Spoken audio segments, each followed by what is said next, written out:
আজ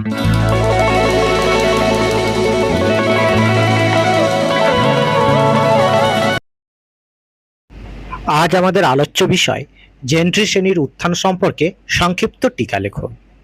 খামার বাড়ি, তালুক, জমিদার প্রভৃতির মালিক ও আত্মীয় স্বজন ষষ্ঠদশ শতকে ইংল্যান্ডের জেন্ট্রি নামে পরিচিত ছিল। জেন্ট্রি শব্দের কোনো বাংলা প্রতিশব্দ বাংলা ভাষায় নেই। সাধারণভাবে বলা যায় আমির ওমরাহ প্রভৃতি সম্ভ্রান্ত ও অভিজাত বংশীয় ব্যক্তিদের অব্যবহিত নিম্নবংশীয় ব্যক্তিবর্গই হল জেন্ট্রি। ইংল্যান্ডের এই সম্প্রদায় কোনো কালেই আইন অনুসারে নিজেদের অভিজাত শ্রেণীর ব্যক্তিদের ন্যায় একটি স্বতন্ত্র শ্রেণী হিসাবে নিজেদের প্রতিষ্ঠা করার কোনো চেষ্টা করেনি। তবে 1500 খ্রিস্টাব্দে নাইটদের সহচরণগত সমাজের বিভিন্ন শ্রেণী এবং জীবিকা অর্জনের প্রতিটি শাখার মধ্যে অনুপ্রবেশ করার সুযোগ পায়। ফলে ইংল্যান্ডের তথাকথিত ভদ্রশ্রেণীর প্রতিটি ব্যক্তির নামের শেষে এস্কোয়ার শব্দটি যুক্ত হয়ে পড়ে। তবে খেতাবহীন ভূস্বামীগণ দুটি কারণে খেতাব লাভের জন্য বিশেষ আগ্রহী হয়ে ওঠে।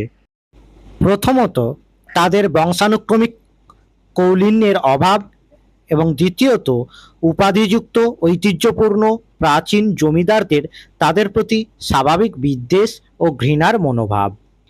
এই দুটি কারণই তারা রাজার অনুগ্রহ লাভের দ্বারা নিজেদের সম্মানের আসনে স্থাপিত করতে সচেষ্ট হয়। বড় বড় ভূস্বামীদের হাত থেকে অব্যবহিত লাভের জন্য স্বাভাবিকভাবেই তারা রাজার অনুগ্রাহী হয়ে পড়ে। ফলে অল্প দিনের মধ্যেই খেতাবহীন জমিদার বা তালুকদার এবং স্বার্থের সাথে জড়িত আত্মীয় স্বজন, কর্মচারী প্রমুখ ইংল্যান্ডে একটি স্বতন্ত্র শ্রেণীরূপে গড়ে উঠতে শুরু করে। সাধারণভাবেই এরা জেন্ট্রি নামে পরিচিত হয়। পঞ্চদশ শতকের অর্থনৈতিক পরিবর্তন নবগঠিত খেতাববিহীন জমিদারদের প্রবলভাবে আঘাত করে এবং তারা তখন নগদ অর্থের পরিবর্তে অন্য উপায়ে এই সংকট থেকে ত্রাণ পাওয়ার চেষ্টা করে। জেন্ট্রিদের উপর এরূপ আকস্মিক ও অভাবনীয় আঘাত জেন্ট্রিদের উপর ঝটিকা নামে পরিচিত। এই সময় অকস্মাৎ জমির সরবরাহের পরিমাণ বৃদ্ধি পাওয়ায় জমির দাম দ্রুত হ্রাস পায়। জমির মালিকদের অবস্থা শোচনীয় হয়ে পড়ে। কৃষক শ্রেণী প্রজারা সুযোগ পেয়ে নামমাত্র মূল্যে অথবা ভূমি রাজস্বের পরিবর্তে জমি দখল করার চেষ্টা করে। খামারের কর্মীরাও তাদের কাজের সময় আরও হ্রাস করার চেষ্টা করে। ভাড়াটিয়া শ্রমিকরা অতিরিক্ত হারে মজুরি দাবি করতে শুরু করে। জাতীয় আয় হ্রাস পাওয়ার ফলে এবং তাদের বন্টন ব্যবস্থার পরিবর্তন দেখা দিলে প্রজারা ও মজুররা লাভবান হয়। সবচেয়ে ক্ষতিগ্রস্ত হয় ছোট ছোট জমিদারির মালিকরা। সুতরাং এই সব জমিদাররা জমিদারি বজায় রাখার জন্য সম্ভাব্য অসম্ভাব্য সমস্ত পথ গ্রহণ করতে প্রস্তুত হয়।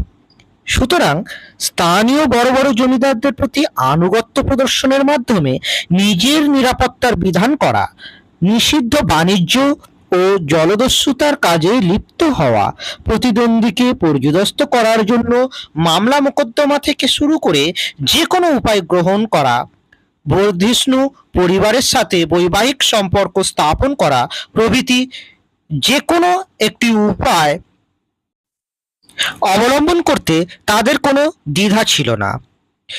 গোলাপের যুদ্ধের অন্যতম কারণ ছিল খেতাবহীন ভূস্বামীদের আত্মরক্ষার প্রচেষ্টা।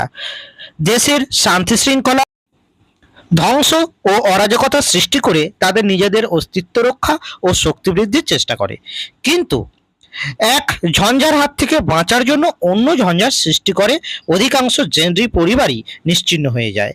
ইহাই জেন্ট্রির উপর ঝটিকা নামে পরিচিত।